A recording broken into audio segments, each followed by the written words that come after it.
few more updates on Elon Musk's pending bid to buy Twitter this week. CNBC reports that Elon Musk is expected to serve as company CEO, or temporary CEO rather, of Twitter for at least a few months following the completion of the deal. This according to several sources close to Musk, familiar with his plans to transition the company in its new direction. So when does this start? Well, they're saying that the deal is expected to be finished in like 6 months. So maybe 6 months from now, Elon Musk is Twitter CEO temporarily. And that's if they don't extend it another 6 months. Yeah. Okay.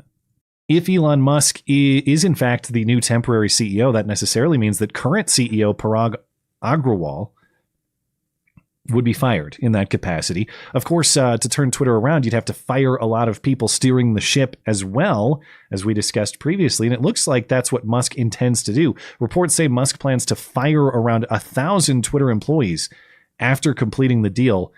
And that sounds like a lot, and it is. But Twitter currently employs company.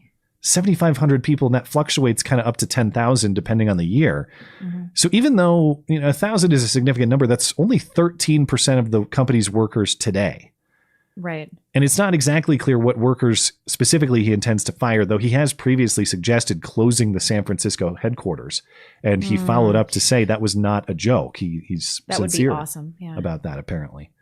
There's also the regulators are getting involved, and there's a shareholder lawsuit. But what's going on here?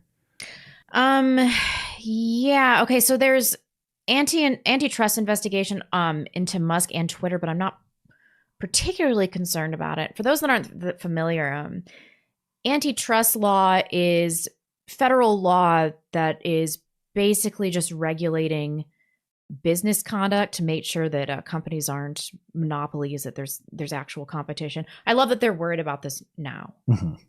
It's like, oh yeah, now we're worried about the free market and monopolies. It's like, I'm not even are you clear serious? What they view Musk's threat to fair competition being. Like, you can't run Tesla. He doesn't even. Tesla's publicly No, it's traded. because he owns 9% of Twitter. I think that's what they're worried about. So but Twitter's market share of social media is so small. Yeah. The FTC is reviewing this takeover, and the agency is going to decide in the next month whether it will do an in-depth antitrust probe. So this isn't even the initiation of an antitrust probe already. They're just talking about it. They haven't even right. And then the experts have said that there's little likelihood that the agency will find any evidence that Musk's purchase of Twitter is illegal. I think that they're just trying to draw it out. But in the event that they do find this, they'd be able to kick the can down the road during the investigation. But it would probably be wrapped up within 6 months. So I really don't know what they're trying to do here. They're not going to find anything.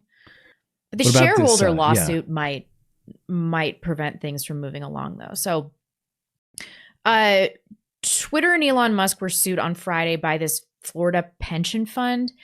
And they're trying to stop the takeover. And in their complaint, the Orlando Police Pension Fund said that under Delaware law, Musk cannot complete the takeover until at least 2025, unless holders of 2/3 of shares not owned by him have approved. So he has to be eliminated, and he doesn't own 9%.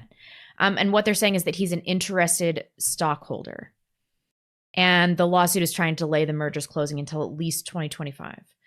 They said that the directors have breached their fiduciary duties, and they want to recoup the legal costs and fees. Breach their fiduciary duties by getting you a sweet payout on your shares? Sweet payout, yeah. How are they going to make that argument? I don't think that they're going to, but remember we talked about this last week. There are tons of state and federal and international bureaucracies that can gum up the works for this deal. This is also far from a done deal. Fuckery is afoot here too. Oh, I'm sure.